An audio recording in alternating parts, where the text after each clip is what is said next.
So I've been using Notion kind of on and off for the past 3 years or so, but yesterday I finally decided to switch over for good, to end the Notion practice and start from Apple Notes instead, together with Reflect. And in this video I want to tell you the 5 reasons why I made that switch, so in case you're a little bit dissatisfied by Notion right now too, you'll know exactly why I did it and it could provide some helpful context. The main trigger was actually a bug that happened yesterday afternoon. As I'm recording this, I was working on one of these videos and then I found that that page which corresponded to that video suddenly wouldn't let me show it. It just kept on loading and loading and loading until it displayed some error message.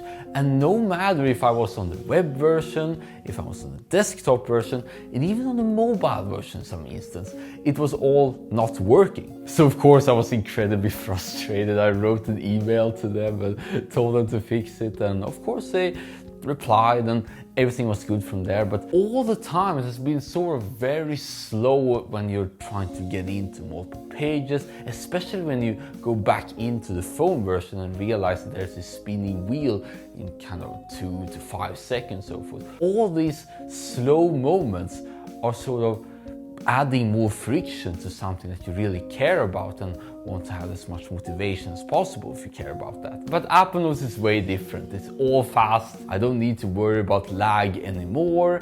And because of that, I found myself wanting to offload my mind even more, which is pretty much what the note-taking practice is about. I previously used Notion in order to track different statuses. Let's say, for instance, if a video needed some preparation, then it had the prep, or if it was ready, then it was ready. And when I finally uploaded everything, then it was finished. I found out that I could pretty much do the same thing with Todoist. I have these reoccurring tasks right here that keeps on going, and whenever I check them off, then because I watch that particular Today page all the time almost, then I'm immediately informed I need to check another place just for the sake of checking another place, and often find myself forgetting to switch status, which is pretty much a good thing, I guess. And once I let go of having particular statuses, then I realized that I wasn't really using the advanced stuff that Notion has to offer. I was more using it as some kind of a writing tool,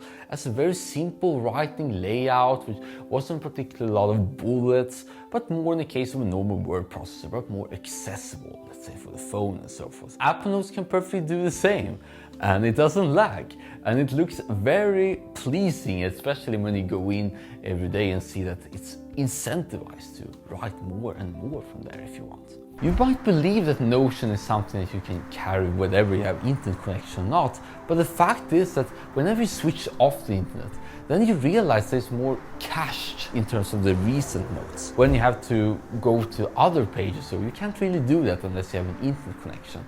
But in Apple Notes, because everything is synced on iCloud, but otherwise it's all stored locally, there is no problem with that. And the reason why I cared recently for stuff like battery is because my current phone, the battery has started to decrease a little bit. If I can have more and more juice every time I go for the walk, it doesn't necessarily need to carry on a power bank, it's all bonus from there. And the last reason, something I found more and more apparent every time I started to become more and more productive myself, the more simpler I have everything. We get to not needing to listen to music on YouTube anymore and so forth. I noticed that I scale more once I don't need to keep all this fancy thing. Alex Hormozi once said that simple scales and fancy fails. When things are simple, you actually make more notes, and when you make more notes, you find to gain more perspective, and it can handle everything that comes around you much easier, at least in my case. And it's not only about Notion, Apple Notes, there are various kinds of options too if you prefer that. And you can check out this video right here if you want to see a more comprehensive ranking of the 10 best ones at the moment out of 50 reviewed. And always remember still that you're the most amazing human being alive.